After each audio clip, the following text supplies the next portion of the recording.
Class 10 basic math sample paper 2023 के question number 20 के solution में हम पहुंच चुके हैं। अगर आपने इससे प्रीवियस वीडियो नहीं देखा, साथ ही साथ आने वाले वीडियोस का सॉल्यूशन देखना चाहते हो तो कंप्लीट प्लेलिस्ट का लिंक मिलेगा आपको डिस्क्रिप्शन में। ये है क्वेश्चन नंबर 20 जो कि है assertion reason rest problem. Question number 20 में असर्शन में दिया हुआ है simply the ratio in which the line segment joining 3, -2 and 5, 6 internally divided by x axis by x axis is 1:2। यानी कि अगर सिंपली इसको हम बात करें तो एक लाइन सेगमेंट है जिसको हम लोग नाम देते हैं ए बी का।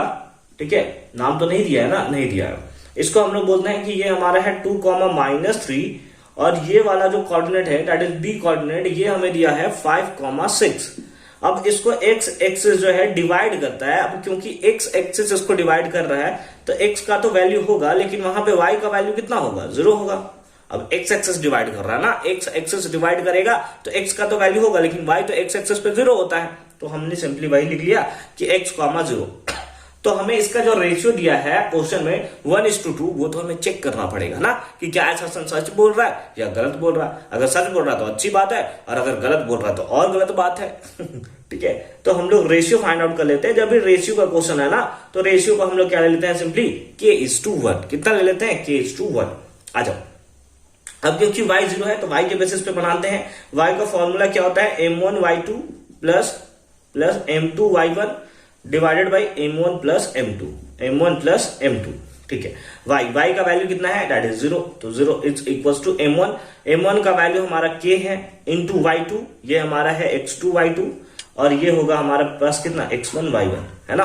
तो y2 का वैल्यू कितना है? दैट इज 6 प्लस m2 का वैल्यू कितना है? दैट इज 1 इंटू y1 का वैल्यू कितना है? That is -3 divided by m1 plus m2, यानी कि सिंपली कर देंगे k+1। ये तो इसको मल्टीप्लाई होकर 0 हो गया, ये 1 से मल्टीप्लाई होगा तो 6 into k that is 6k, और प्लस माइनस -3 इंटू 1 तो दैट इज 3 हो गया हमारे पास, है ना। -3 इंटू 1 -3 हो गया, इज इक्वल टू ये मल्टीप्लाई होकर 0 हो गया। तो सिंपली हमारे पास कितना आ जाएगा? सिंपली हमारे पास आ जाएगा that is 6k is equal to, ये माइनस में इधर गया तो प्लस में, तो k इक्वल टू कितना आ जाएगा? 3।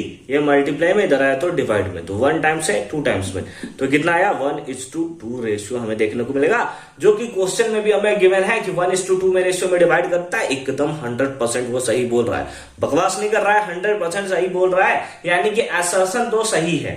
अब आते हैं रीजन पे।